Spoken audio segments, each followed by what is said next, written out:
Good morning students. The HB Kapadia new high school में आपका हार्दिक स्वागत है। मित्रों, आज हम हिंदी में इकाई 10 भारत गौरव के बारे में सीखेंगे। विद्यार्थी मित्रों, सबसे पहले मैं तुम्हें अपने गौरवशाली देश भारत और भारतीय संस्कृति के बारे में जानकारी देती हूँ। हम जानते हैं कि भारत देश संसार के प्राचीन देशों में से एक है। जब हम ईश्वर से प्रार्थना करते हैं तो प्रार्थना के अंत में हम ओम शांति ही शब्दों का उच्चारण करते हैं। ये शब्द इस बात का समर्थन करते हैं कि हमारा देश शांति और सहिष्णुता का देश है। हमारे देश की संस्कृति भावना, संवेदना, ज्ञान, भक्ति और कर्म की संस्कृति है। भारतीय संस्कृति सत्य, चित्त और आनंद की अनुभूति का सामर्थ्य रखती है। यहाँ के प्राचीन निवासी आर्य थे। वे वीर ही नहीं, पूरी तरह से सभ्य और शिक्षित थे। तो आइए हम स्वर्गस्थ राष्ट्र कवि श्री मैथिली शरण गुप्त जी द्वारा रचित भारत के अतीत का शानदार चित्र भारत गौरव काव्य द्वारा सीखते हैं। मित्रों, इकाई 10 भारत गौरव, कवि श्री मैथिली शरण गुप्त जी, साहित्य प्रकार काव्य। सबसे पहले हम इस काव्य के कवि श्री मैथिली शरण गुप्त जी के बारे में जानेंगे। मैथिली शरण गुप्त का जन्म झांसी जिले के चीर गांव में सन 1886 ईस्वी सन 3 अगस्त को हुआ था। बाल्यावस्था से ही कविता में इनकी रुचि थी। इनकी प्रारंभिक रचनाएं हिंदी की पत्रिका सरस्वती में प्रकाशित हुई। महावीर प्रसाद द्विवेदी के प्रोत्साहन ने इनके कवि व्यक्तित्व का परिष्कार कर दिया। राम भक्ति में सराबोर पारिवारिक संस्कारों ने इन्हें राम काव्य लिखने के लिए प्रोत्साहित किया और तत्कालीन राष्ट्रीय परिस्थितियों से प्रभावित होकर इनकी कविताओं में राष्ट्रीय चेतना और स्वदेश गौरव की गूंज सुनाई देने लगी। इसी कारण ये राष्ट्र कवि के संबोधन से प्रसिद्ध हुए। भारत भारती, साकेत, पंचवटी, यशोधरा, विष्णुप्रिया आदि इनकी प्रमुख रचनाएं हैं। हिंदी साहित्य एवं शिक्षा के क्षेत्र में अनुपम योगदान के कारण इन्हें 1954 में पद्म भूषण की उपाधि से अलंकृत किया गया तथा राज्यसभा का सदस्य भी मनोनीत किया गया। ऐसे महान कवि राष्ट्र कवि श्री मैथिली शरण गुप्त जी का निधन सन 1964 ईस्वी सन में हुआ। प्रस्तुत काव्य भारत भारती से लिया गया है, जिसमें 3 खंड में देश का अतीत, वर्तमान और भविष्य चित्रित है। गुप्त जी ने भारत के अतीत का गौरवशाली चित्र प्रस्तुत किया है और इन्हीं विशेषताओं के आधार पर उसे विश्व के सिरमौर पद पर प्रतिष्ठापित किया है। इस काव्य में कवि ने भारतीय सभ्यता और संस्कृति का गौरव गान किया है। इसके साथ साथ आर्यों के महान जीवन आदर्शों का भी चित्रण किया है। तो आइए मित्रों, अब हम काव्य का प्रारंभ करते हैं। भूलोक का गौरव प्रकृति का पुण्य लीला स्थल कहा। भूलोक का गौरव प्रकृति का पुण्य लीला स्थल कहा। फैला मनोहर गिरी हिमालय और गंगा जल जहा। फैला मनोहर गिरी हिमालय और गंगा जल जहा। संपूर्ण देशों से अधिक किस देश का उत्कर्ष है। संपूर्ण देशों से अधिक किस देश का उत्कर्ष है। उसका कि जो ऋषि भूमि है वह कौन, भारतवर्ष है। उसका कि जो ऋषि भूमि है वह कौन, भारतवर्ष है। मित्रों, यहाँ पर भूलोक का गौरव, भूलोक यानी पृथ्वी पर बसे हुए संसार के गौरव की बात कवि ने बताई है। भूलोक का गौरव भारत प्रकृति की पुण्य लीला स्थली है। लीला स्थल यानी महान पुरुषों की क्रीड़ा भूमि है। हमें अपने हिमालय और गंगा जल पर गर्व है। फैला मनोहर गिरी हिमालय यानी उत्तर दिशा में जो हिमालय पर्वत है वह मनोहर पर्वत है और गंगा जल पर हमें गर्व है। भारत ऋषियों की भूमि है। संसार में सबसे पहले उन्नति इस देश की हुई है। मित्रों, वह स्थान कहाँ है जिस पर संसार को गर्व है और जो प्रकृति की पवित्र क्रीड़ा भूमि है? वह स्थान है जहाँ हिमालय पर्वत है और गंगा नदी बहती है। गंगा जल यानी गंगा नदी का पवित्र जल। संपूर्ण देशों से अधिक किस देश का उत्कर्ष है? उत्कर्ष यानी विकास। कवि कहते हैं कि दुनिया के सभी देशों में सबसे अधिक श्रेष्ठ देश कौन सा है? सबसे अधिक कौन देश का उत्कर्ष हुआ है यानी कौन से देश का विकास हुआ है? वह देश और कोई नहीं, वह है हमारी ऋषि भूमि भारतवर्ष। तो आइए मित्रों, अब हम आगे बढ़ते हैं। हाँ, वृद्ध भारतवर्ष ही संसार का सिरमौर है। हाँ, वृद्ध भारतवर्ष ही संसार का सिरमौर है। ऐसा पुरातन देश कोई विश्व में क्या और है?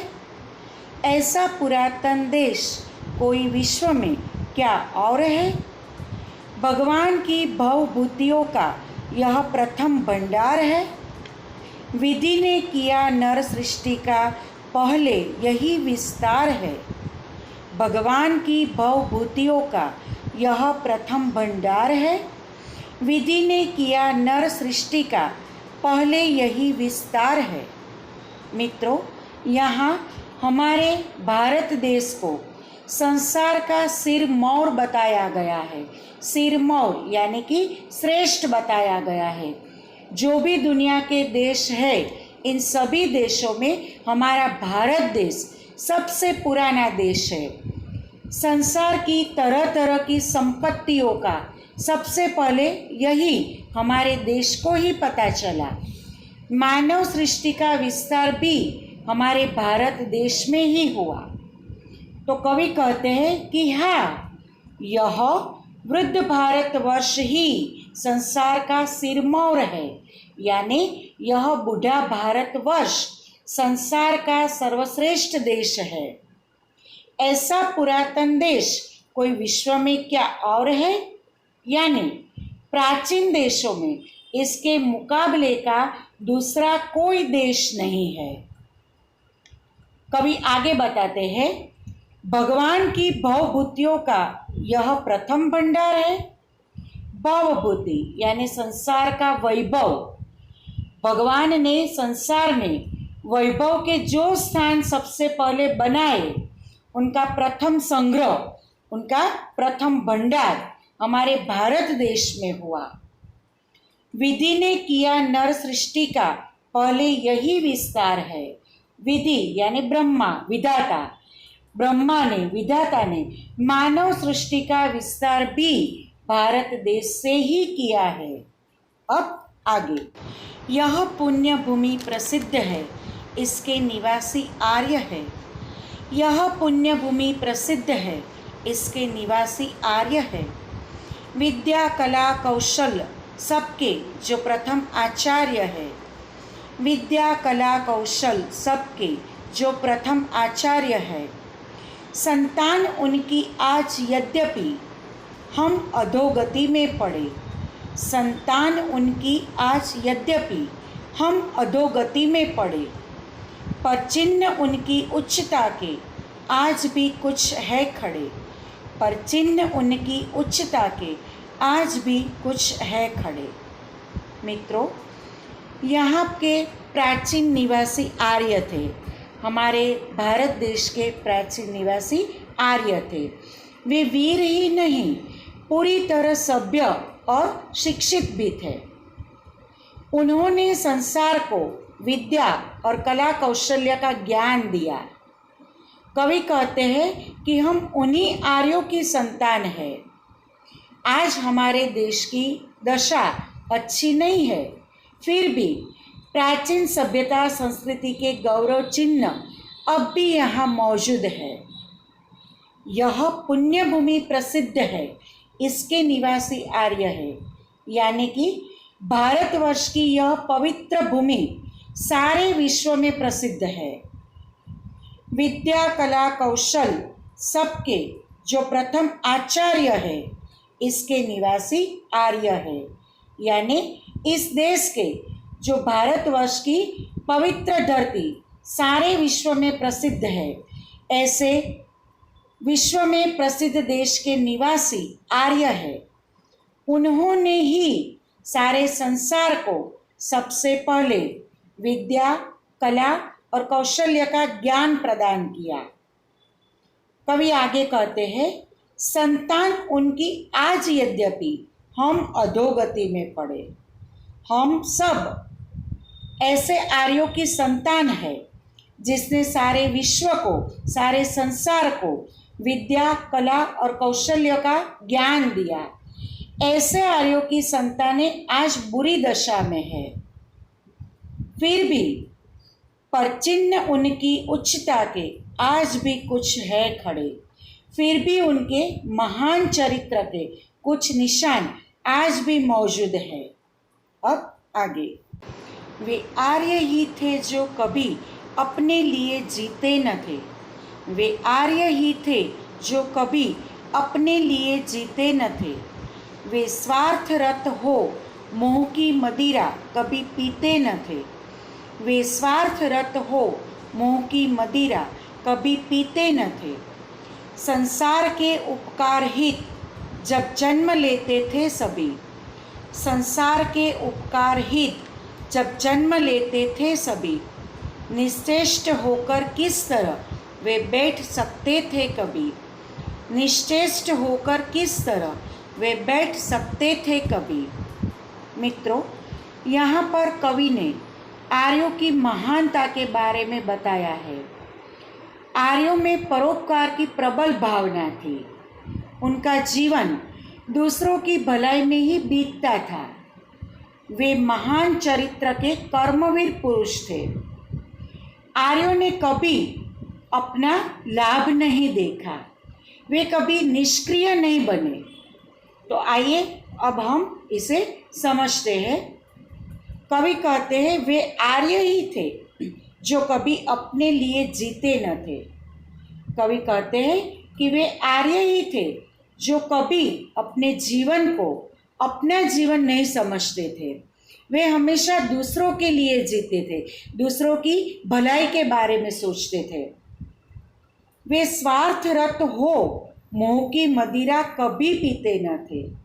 स्वार्थरत यानी केवल अपना ही लाभ देखने वाला। आर्य ऐसे नहीं थे कि वे केवल अपना ही लाभ देखे। वे ऐसे थे कि अपना लाभ कभी न देखकर वह मोह की मदिरा, मदिरा यानी शराब, कभी पीते नहीं थे। यानी कि वह इतने स्वार्थी नहीं थे कि वह स्वार्थ में रत होकर, स्वार्थ में तल्लीन होकर मोह की शराब पी ले। ऐसे आर्य नहीं थे। संसार के उपकार हित जब जन्म लेते थे सभी, आर्यों को कभी अपने बारे में सोचने का समय ही नहीं था। वे तो केवल संसार पर उपकार करने के लिए जन्म लेते थे। निश्चेष्ट होकर किस तरह वे बैठ सकते थे कभी। और जब उन्होंने संसार का भला करने के लिए जन्म लिया है, तब वे निश्चेष्ट यानी निष्क्रिय होकर कैसे बैठ सकते हैं। मित्रों, यहाँ पर काव्य समाप्त होता है। यहाँ पर हमारे देश को सबसे सिरमौर यानी कि श्रेष्ठ चरित्र वाला देश कहा है। प्राचीन काल में ज्ञान विज्ञान के क्षेत्र में भारत सबसे आगे था। भारत ने ही दुनिया को भिन्न भिन्न विद्याएं सिखाई और कला कौशल्य का ज्ञान दिया। इस देश ने संसार को सभ्यता और संस्कृति के पाठ सिखाए। आज भी हमारा देश संसार को सुख, शांति और मानवता का संदेश दे रहा है। इस क्षेत्र में दुनिया भारत के नेतृत्व को सराह रही है। तो आइए मित्रों, अब हम शब्दार्थ और स्वाध्याय की चर्चा करते हैं। पेज नंबर 41 पर दिए गए शब्दार्थ पर ध्यान दीजिए। गौरव यानी सम्मान, प्रतिष्ठा। भूलोक यानी संसार, दुनिया। लीलास्थल महान पुरुषों की क्रीड़ा भूमि। उत्कर्ष यानी उन्नति, प्रगति। सिरमौर यानी श्रेष्ठ। पुरातन यानी प्राचीन। भवभूति यानी संसार का वैभव। विधि यानी ब्रह्मा, सृष्टि की रचना करने वाला देवता। यह शब्द समूह में भी हम ले सकते हैं। आचार्य, शिक्षक, आदर्श आचार को आचरण में लाने वाला, यह भी हम शब्द समूह के लिए एक शब्द में ले सकते हैं। आदर्श आचार को आचरण में लाने वाला, तो उसका उत्तर है आचार्य। अधोगति यानी अवनति, दयनीय दशा। स्वार्थरत यानी केवल अपना ही लाभ देखने वाला, इसे भी हम शब्द समूह के लिए एक शब्द में ले सकते हैं। केवल अपना ही लाभ देखने वाला यानी स्वार्थरत। मदिरा का अर्थ है शराब, मद्य। संसार यानी दुनिया। निश्चेष्ट यानी निष्क्रिय, चेष्टा रहित। आइए अब हम स्वाध्याय की चर्चा करते हैं। प्रश्न 1, 1-2 वाक्यों में उत्तर दीजिए। पहला प्रश्न, भारत को प्रकृति का लीला स्थल क्यों कहा है? उत्तर, भारत में उत्तर दिशा में हिमालय के समान मनोहर पर्वत तथा गंगा जैसी पवित्र नदियाँ हैं, इसलिए इस देश को प्रकृति का लीला स्थल कहा है। दूसरा प्रश्न, भारतवर्ष को वृद्ध क्यों कहा गया है? उत्तर, भारत संसार का सबसे पुराना देश है, इसलिए उसे वृद्ध कहा गया है। तीसरा प्रश्न, विधाता ने नर सृष्टि का विस्तार कहाँ से किया? उत्तर, विधाता ने नर सृष्टि का विस्तार हमारे भारत देश से किया है। चौथा प्रश्न, आर्य किन किन विषयों में आचार्य थे? उत्तर, आर्य सभी तरह की विद्याओं तथा कला कौशल्य में आचार्य थे। पांचवा प्रश्न, आर्यों की संतान आज किस स्थिति में जी रही है? उत्तर, आर्यों की संतान आज अधोगति में जी रही है। छठा प्रश्न, आर्यों की क्या विशेषताएं रही है? उत्तर, आर्य हमेशा स्वार्थ से अधिक परोपकार को महत्व देते हैं। वे मोह से दूर रहते हैं और निष्क्रिय रहना पसंद नहीं करते। प्रश्न 2, 5-6 वाक्यों में उत्तर दीजिए। पहला प्रश्न, गुप्त जी ने भारत के गौरव को किस रूप में हमारे सामने रखा है? उत्तर, गुप्त जी कहते हैं कि भारत प्रकृति का पुण्य लीला स्थल है। यह ऋषियों की पावन भूमि है।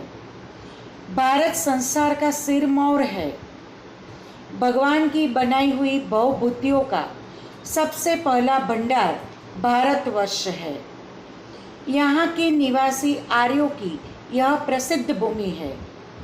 आर्यों ने ही सारे संसार को विद्या और कला कौशल्य का ज्ञान प्रदान किया। इस प्रकार कवि ने भारत के गौरव को हमारे सामने रखा है। दूसरा प्रश्न, भारतवासियों के बारे में गुप्त जी क्या कहते हैं? उत्तर, भारतवासियों के बारे में गुप्त जी कहते हैं कि भारतवासी आर्यों की संतान है। एक समय था जब आर्य विद्या, कला और कौशल्य में सबसे आगे थे। ज्ञान विज्ञान में उनका मुकाबला कोई नहीं कर सकता था। परंतु ऐसे महान आर्यों की संतान होकर भी आज भारतवासी अधोगति में पड़े हुए हैं। प्रगति की दौड़ में वे बुरी तरह बिछड़ गए हैं। फिर भी अपने महान पूर्वजों के उच्च आदर्शों को वे कभी भूले नहीं हैं। आइए मित्रों, अब प्रश्न 3 योग्य विकल्प द्वारा रिक्त स्थानों की पूर्ति कीजिए।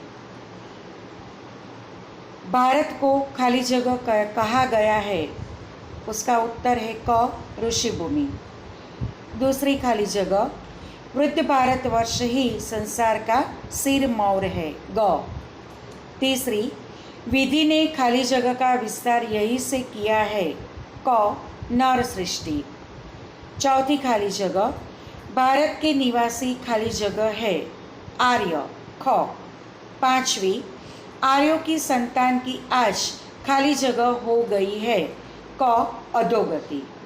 प्रश्न 4, क विभाग को ख विभाग के साथ उचित रूप में जोड़ते हुए पूरा वाक्य लिखिए।